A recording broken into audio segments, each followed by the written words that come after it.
Perkenalkan kami dari kelompok 5 kelas 101 dari SMA Negeri 5 Pekanbaru. Di sini kami akan mengkampanyekan mengenai biosolar dengan saya Keisha Valerina. Saya Muhammad Farizki. Saya Muhammad Gilang Rizkansyah. Saya Latisha Umar Karli. Saya Tarian Suraya. Saya Iqbal Marzuki. Saya Jamie Andrianda.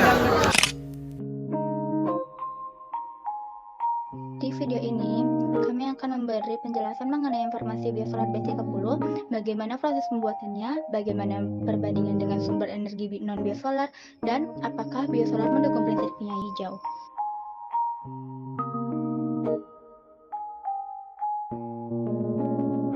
Sebelum itu, teman-teman tahu nggak sih apa itu kimia hijau?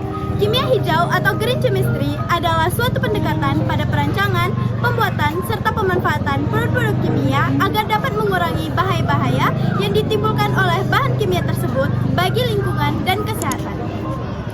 Biosolar merupakan jenis bahan bakar alternatif yang terbuat atau tercipta dari campuran bahan bakar fosil, yakni bahan bakar solar atau diesel, dengan bahan jenis organik atau disebut juga sebagai biomasa, seperti minyak kelapa sawit, limbah tumbuhan, atau sampah organik.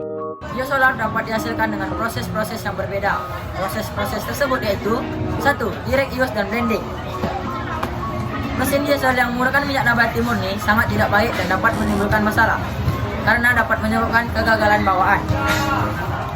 Meskipun minyak nabati memiliki sifat yang mirip dengan bahan bakar biosolar, namun masih memerlukan beberapa modifikasi secara kimiawi sebelum menggunakannya. Beberapa mesin diesel dapat menggunakan minyak nabati murni secara langsung, tetapi bagi mesin injeksi langsung turbocharged seperti truk tidak dapat menggunakannya secara langsung. Selain itu, konsumsi energi mesin yang menggunakan minyak nabati murni juga mirip dengan konsumsi energi apabila menggunakan biosolar. Kedua ialah microemulsion. Proses microemulsion memiliki definisi sebagai dispersi keseimbangan koloid dari mikrostruktur cairan isotropik optik dengan dimensi umumnya dengan rentan 1 sampai 150 nm yang terbentuk secara spontan dari cairan yang biasanya tidak dapat bercampur dan suatu atau lebih ionik atau non-ionik. Komponen biodiesel yang diolah melalui proses microemulsion termasuk bahan bakar diesel, minyak nabati, alkohol dan surfaktan serta menambahkan setana dalam proporsi yang sesuai. Proses ini dapat membantu mengurangi viscositas dan di sisi lain dapat meningkatkan angka setana biodiesel.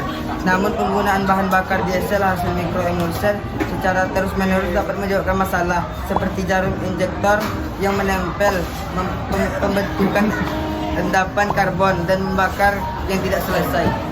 3. Thermal cracking. Pyrolysis didefinisikan proses yang mengkonversi satu zat menjadi bentuk lainnya menggunakan energi panas atau pemanasan dengan bantuan katalisator. Pyrolysis melibatkan proses pemanasan dalam kondisi anaerob dan pemutusan ikatan kimia untuk menghasilkan molekul yang lebih kecil.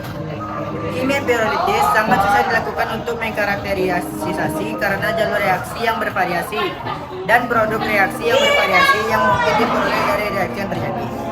Bahan-bahan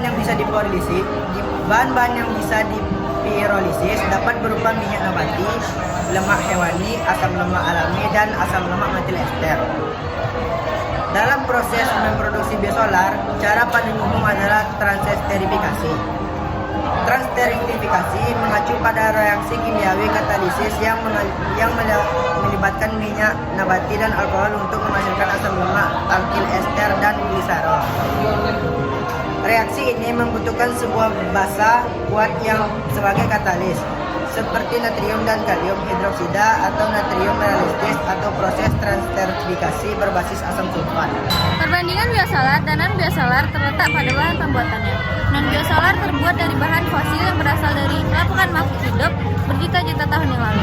Sedangkan biosolar dibuat dari tumbuhan seperti biji jarak pagar, buah kemiri, kacang tanah, dan biji pohon randu.